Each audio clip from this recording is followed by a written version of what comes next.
Setelah menempuh perjalanan total 7,5 jam, termasuk transit 2 jam di Kuala Lumpur, akhirnya tiba juga di Hanoi.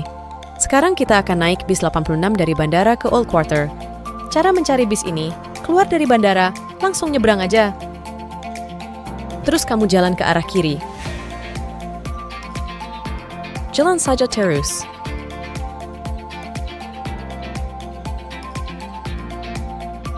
Nanti kamu akan temukan tulisan 86. Itu tempat kamu bisa menunggu untuk busnya. Ini adalah bis 86.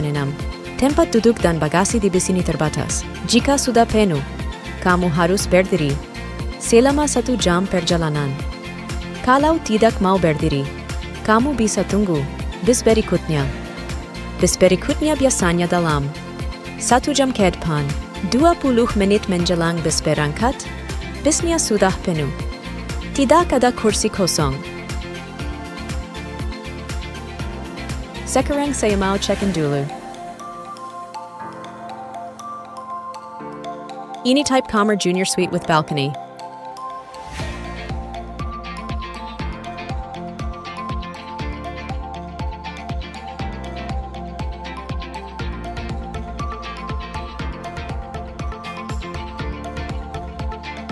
Sudah dulu ya, lihat kamarnya. Sekarang mari kita jalan-jalan. Ini suasana sore di Old Quarter. Mobil, motor, becak semua seliweran. Agak semrawut ya. Di seberang sana, itu Danau Hoan Kim Lake. Kalau weekend sore, jalanan di seputar Hoan Kim Lake ditutup untuk kendaraan.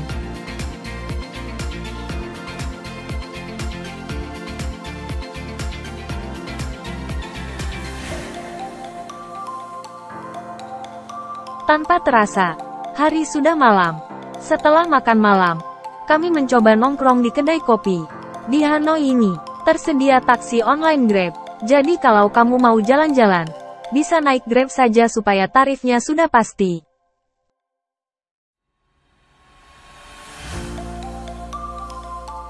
Kalau kamu menggunakan kartu Wise, Highland Cafe ini salah satu yang menerima pembayaran dengan menggunakan kartu. Hari kedua di Hanoi. Pagi ini kami akan menempuh perjalanan ke Sapa. Lama perjalanan dari Hanoi ke Sapa adalah sekitar 6 jam. Kami awalnya memilih tipe sleeper bus. Namun karena peminatnya kurang, maka kami dipindah ke tipe cabin. Bisnya bersih, terdapat free wifi dan USB port untuk mencarger gadget kamu. Perjalanan dari Hanoi ke Sapa memakan waktu 6 jam dan 2 kali singgah di peristirahatan untuk ke toilet maupun makan.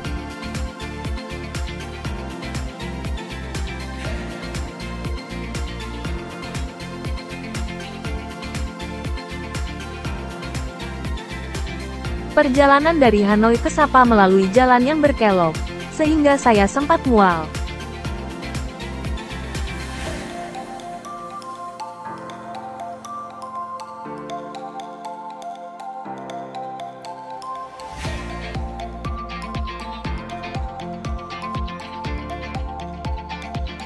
Ini adalah perhentian yang saya maksud. Kita bisa ke toilet maupun jajan di sini. Saat turun di sini, kita disediakan sandal. Jadi tidak perlu memakai alas kaki kita sendiri. Toilet di sini bayar 3.000 dong.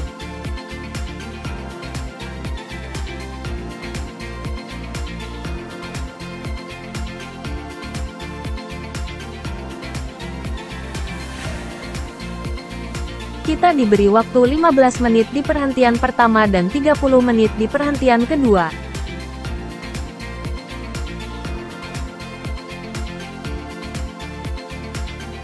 Di dalam bis, kita hanya boleh minum. Jadi kalau kalian mau makan, harus saat di area peristirahatan ini. Kalau melihat banyaknya bis, di sini memang tempat perhentian semua bis dari Hanoi yang menuju ke Sapa. Setibanya di Sapa, kami memesan taksi untuk menuju ke hotel. Di Sapa tidak ada GrabCar dan tarif taksinya lumayan mahal. Setelah check-in di hotel, kami lanjut ke Cat Village. Kalau kalian bertiga atau berempat, maka bisa sewa mobil 300.000 dong untuk pulang pergi ke Cat Cat Village. Namun karena kami ingin berdua, kami membina naik ojek motor saja. Tarif ojek motor 100.000 dong pulang pergi per motor. Kamu bisa menemukan ojek motor ini di lapangan yang menuju ke Site Brasa. Di bagian awal, kamu akan menemukan para pedagang di sisi kiri dan kanan tangga yang menuju ke air terjun. Di sini, kamu juga bisa menyewa kostum untuk berdandan ala pengantin Vietnam. Oh ya, jika kalian ingin berbelanja di sini, jangan segan untuk menawar ya.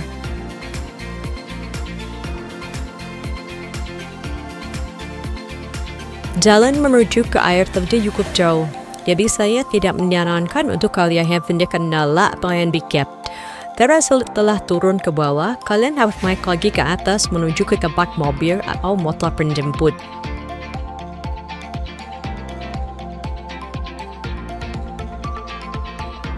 Di bagian bawah dekat air terjun, pada jam-jam tertentu ada pertunjukan tarian daerah. Kalian bisa menonton maupun foto-foto di sana.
Selesai dari Cat Cat Village, ambil dari jalan-jalan saja di pusat kota Sapa. Di sini banyak penjual makanan. Kalau kalian mau menginap di Sapa, saran saya carilah yang tidak jauh dari Sun Plaza. Kenapa? Karena di sekitar lokasi itulah pusat keramaiannya. Jadi kalian tidak akan sulit untuk mencari makan, snack maupun berbelanja.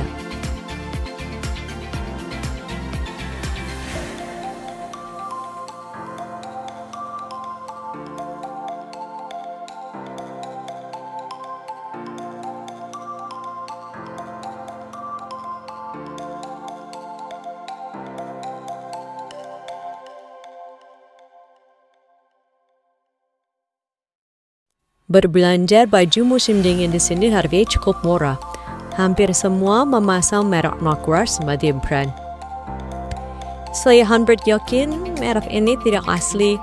Namun menurut kawan saya memberi jaket winter, katanya jaketnya betul-betul hangat. Jadi meskipun mereknya tidak asli, tapi kualitas kehangatannya cukup bagus. Berbelanja di Sapa ini jangan lupa siapkan uang cas, karena sana sedikit tempatnya menerima kartu kredit maupun kartu debit.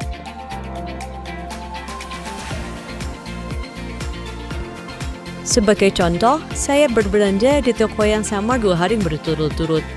Hari pertama, saya bertiap pemilik toko yang menjadi kasir, jadi saya bisa membayar menggunakan Wisecard saya. Hari kedua, yang jaga pegawai toko, dan dia menolak Wisecard saya. Ketika saya bertanya, kenapa kemarin boleh dan sekarang ditolak? Dia menjawab, karena hari ini sudah malam dan bank sudah tutup. Padahal saya berbelanja di waktu yang kurang lebih sama. Jadi, siapkan cash saja ya.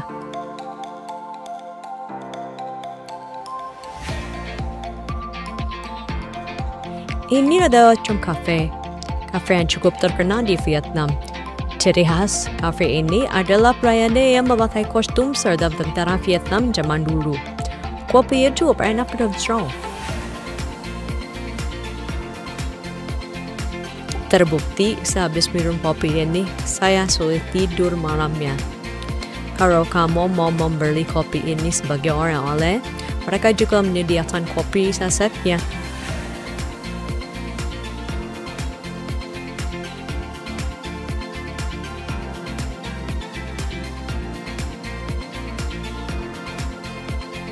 Hari kedua kami ke Sapa, kota Sapa diselimuti kabut tebal.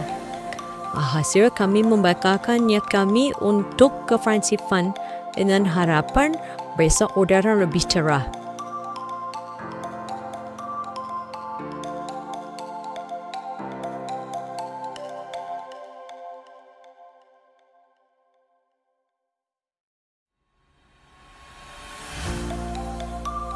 Jadi seharian ini kami hanya menyusuri danau dan berjalan kaki dan jalan terus main ke Pasar Sapa. Di dekat Danau Huam Kim ini juga terdapat banyak hotel. Kalian bisa memilih hotel di area ini jika ingin kamar dengan pemandangan danau.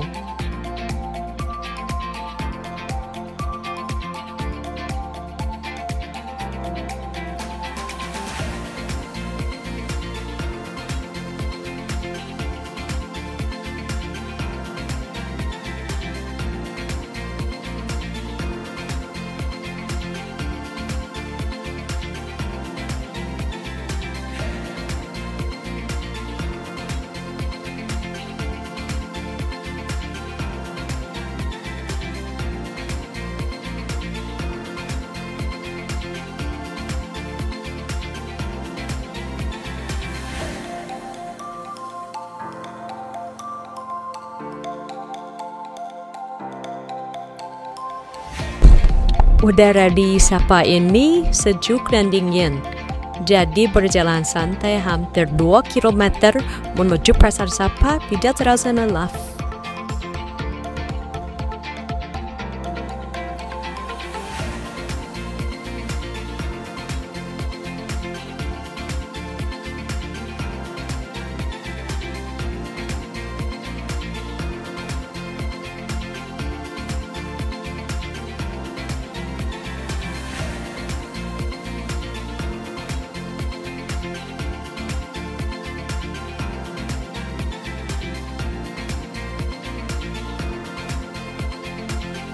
Sekarang kita sudah tiba di Pasar Sapa. Di pasar ini banyak menjual hasil kerajinan tangan. Ada tapak lija yang dirajut, ada juga selendau. Selain itu, di sini juga banyak yang menjual teh herbal maupun obat tradisional. Baju kaos, jaket winter juga ada di sini. Biar kalian jangan suka menawar ya, supaya kalian dapat harga terbaik. Hari ketiga di Sapa, cuaca masih berkabut, yang artinya kalaupun naik ke Fancy Pan Peak, pemandangannya sangat terbatas. Namun karena nanti siang kami akan kembali ke Hanoi, jadi jam 8 pagi ini kami putuskan tetap naik ke Fancy Pan Peak. Supaya tidak penasaran. Antrian di pagi ini sangat panjang, namun apa boleh buat? Karena ini adalah hari terakhir, kami putuskan tetap naik ke Fancy Pan Peak. Untuk menuju ke Fansipan Peak ini, kita akan berganti 3 moda transportasi, naik kereta lalu kabel kar, dan funikular. Kabel kar di Fansipan ini salah satu yang terpanjang di dunia. Satu kabel kar bisa memuat hingga 30 orang. Perjalanan yang ditempuh sekitar 15 menit. Biaya untuk transportasi ke Fansipan Peak ini, 1.250.000 Vietnam dong. Kalian bisa bayar secara tunai, maupun dengan kartu kredit. Kami sempat tertahan cukup lama ketika hendak menuju ke puncak Fansipan, kata petugasnya, karena funikularnya kehilangan power.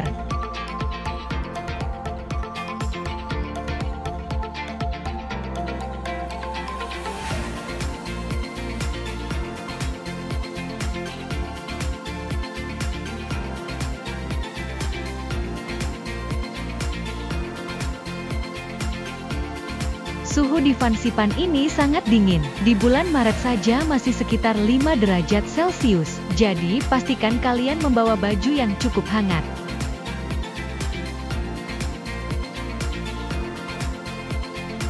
Satu lagi, jangan lupa bawa air minum. Karena kita berada di ketinggian di atas 3000 meter, bisa jadi kita merasa agak pening. Ini disebabkan kadar oksigen yang menipis di ketinggian tersebut. Jika kamu merasa agak limbung, kamu bisa minum air. Itu bisa membantu mengatasi rasa pening itu.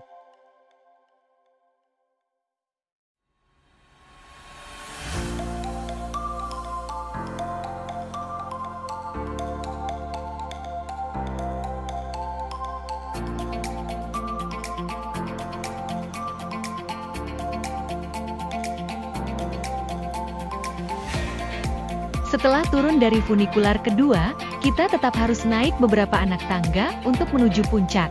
Jangan kaget jika kamu merasa lebih cepat lelah, meskipun hanya naik beberapa anak tangga.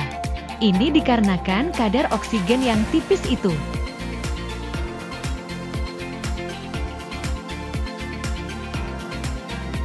Untuk kalian yang punya waktu banyak, kalian bisa mengunjungi taman bunganya dan berfoto juga. Kami tidak bisa berlama-lama, karena kami harus mengejar bis kembali ke Hanoi.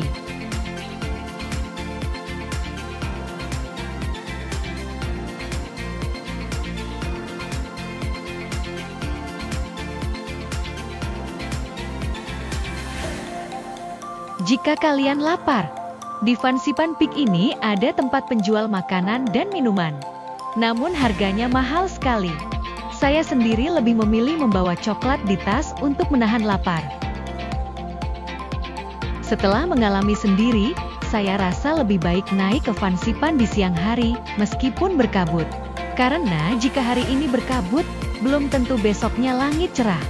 Pengalaman saya, di siang hari pengunjungnya lebih sedikit. Jadi kita bisa menghemat waktu antri. Satu saran lagi. Ke Sapa cukup menginap 1 malam saja. Jika kamu mengambil bis yang berangkat jam 10 malam dari Hanoi, kamu bisa mengunjungi Cat Village di pagi hari, dan Fansipan Peak sore hari. Bis malam dari Hanoi akan tiba di Sapa pukul 4 atau 5 pagi.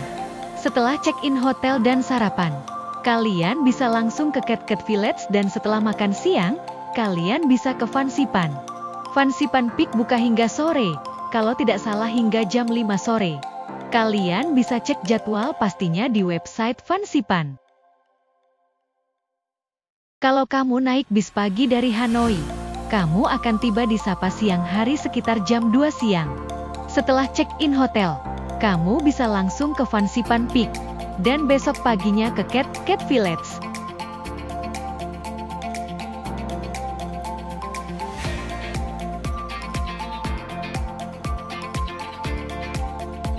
Kota Sapa ini kecil saja, jadi menurut saya, menginap 1 malam sudah cukup.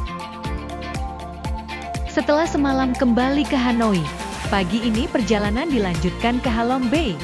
Kami akan ikut cruise 2 hari 1 malam dengan Mila Cruise. Perjalanan dari Hanoi menuju Halong Bay ditempuh selama kurang lebih 2 jam. Dalam perjalanan, Bis akan singgah satu kali untuk memberi kesempatan penumpang ke toilet atau membeli camilan. Cruise 2 hari 1 malam ini sudah termasuk makan siang. Jadi di persinggahan kita tidak perlu makan siang. Bis tiba di Halong Bay sekitar pukul 11.30 dan sekitar pukul 12. Penumpang akan diminta mulai naik ke kapal. Ini adalah kamar kami. Tipe yang paling murah. Cruise ini sudah termasuk makan 5 kali dan 4 aktivitas.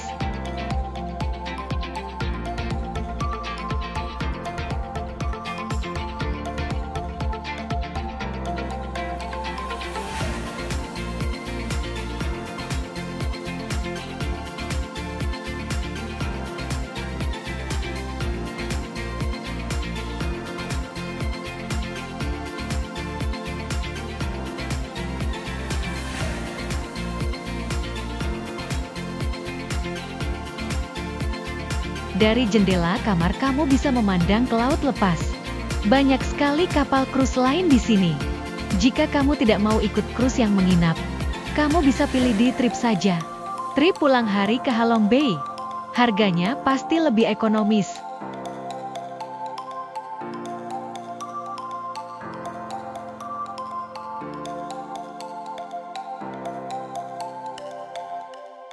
Oh ya, harga yang kamu bayarkan sudah termasuk makan, tapi tidak termasuk minum. Jadi jangan lupa bawa air mineral sendiri dari darat. Karena harga minuman di cruise sangat mahal. Air minum gratis hanya disediakan di kamar.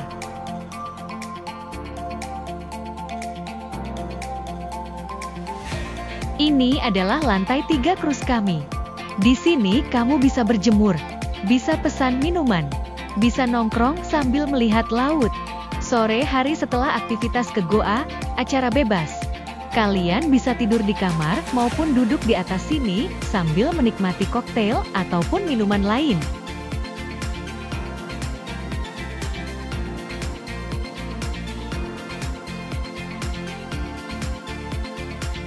Di cruise ini juga ada demo memasak, yaitu membuat lumpia Vietnam. Lumpia yang kamu buat bisa kamu makan. Hitung-hitung snack sore kalian.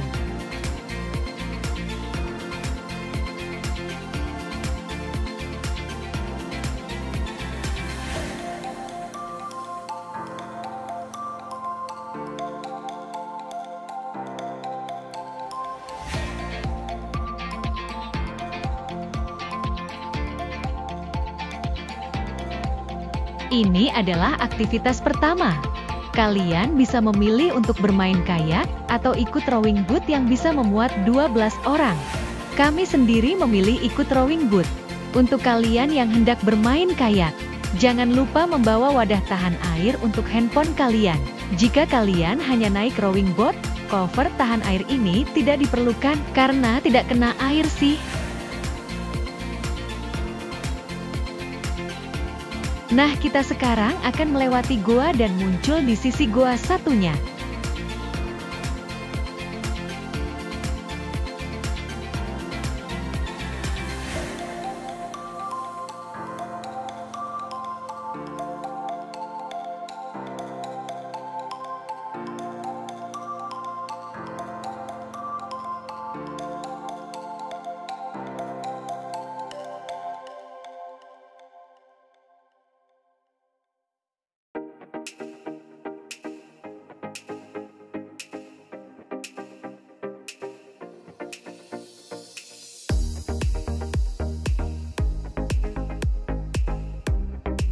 Di sini banyak sekali batu-batu glamping yang besar. Nama Halong Bay sendiri berarti naga yang turun. Jika kalian mengambil trip 3 hari 2 malam, kalian akan dibawa ke Lanha Bay juga, yang katanya lebih bersih dan lebih sepi. Atau kalian juga bisa mencari trip yang langsung ke Lanha Bay saja.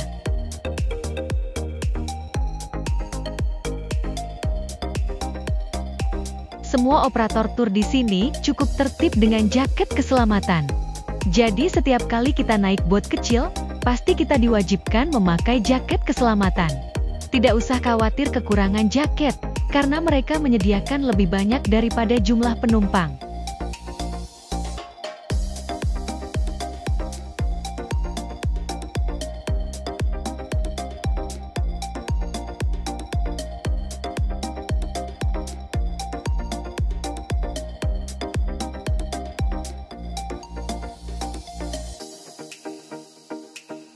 Aktivitas kedua, kita akan mengunjungi goa lagi. Tapi kali ini dengan berjalan kaki. Kita akan mengunjungi Gua Sungsot. Karena saya berkunjung di bulan Maret, maka di dalam gua tidak terasa dingin. Menurut tour leader dari kapal, di musim kemarau di dalam gua akan terasa dingin. Aktivitas kedua ini akan banyak naik turun anak tangga lagi. Jadi gunakan sepatu yang nyaman. Untuk mereka yang punya kendala naik turun tangga, tidak disarankan mengikuti aktivitas ini.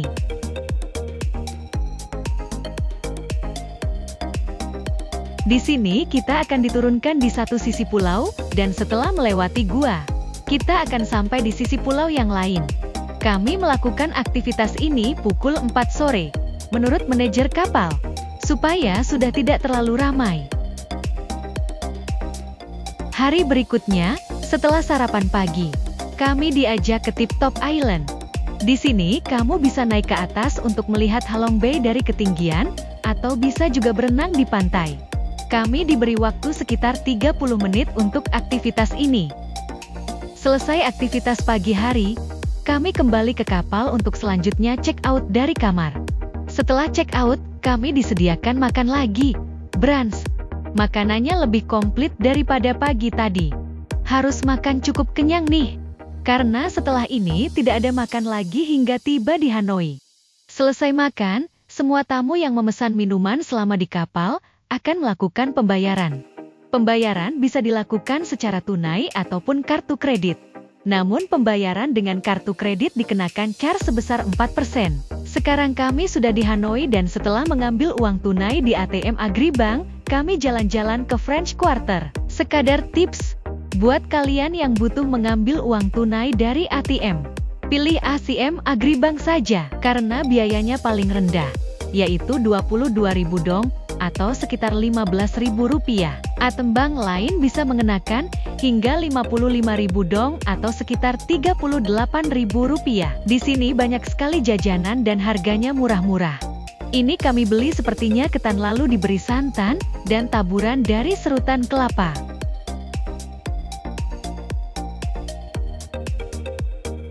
Ini sekarang kami berada di Chong Cafe yang terletak di dekat Danau Hoan Kim. Kita bisa lihat sekarang jalanan menuju ke dekat danau sudah tertutup untuk kendaraan. Hanya pejalan kaki yang bisa melintas. Buat yang mau makan ayam KFC, di dekat danau ini ada satu gerainya. McDonald juga ada. Jadi urusan makan tidak sulit di Hanoi. Ketika sedang berjalan-jalan, kami menemukan satu toko es krim ini. Tokonya ramai. Tertulis sejak 1958. Jadi kami mampir ke sini. Ini foto iklan. Ini aslinya. Jauh fakta dari iklan.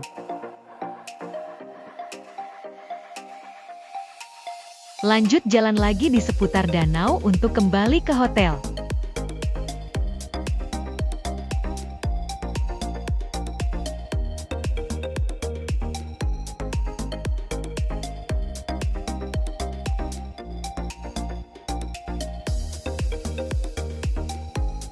Pagi ini, kami sebetulnya mau ke Museum Militer Vietnam.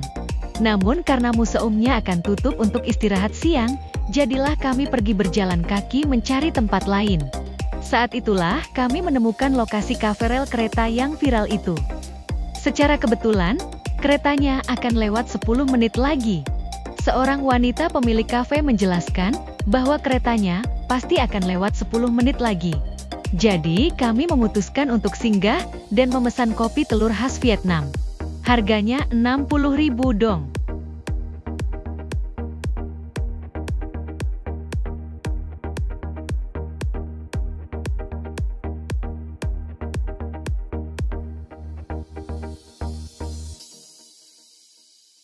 Suasana menjelang kereta lewat sangat ramai.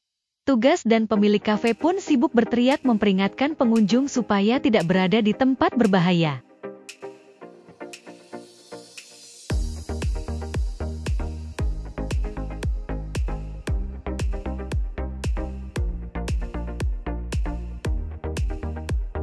Akhirnya kereta yang ditunggu-tunggu lewat. Kalau kalian bertanya, terus ngapain? Cuma begitu saja.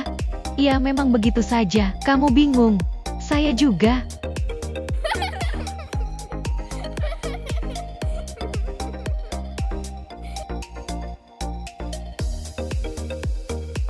Setelah keretanya lewat, turis-turis pun meninggalkan kafe-kafe ini.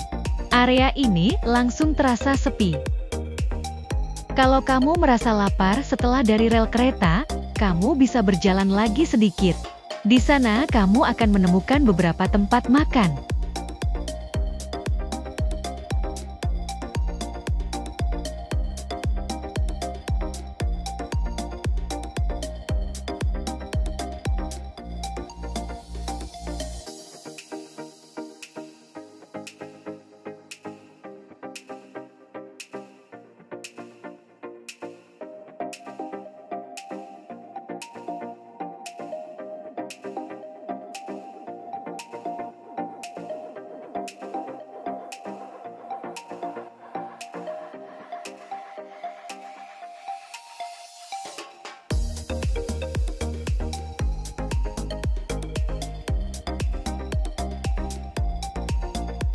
Setelah selesai makan siang, kami kembali ke museum. Museumnya kecil saja. Satu tips lagi, jika kalian hendak makan di Bandara Hanoi, makanlah sebelum melewati imigrasi. Karena harga setelah lewat imigrasi akan menggunakan dolar Amerika. Jadi mahal sekali.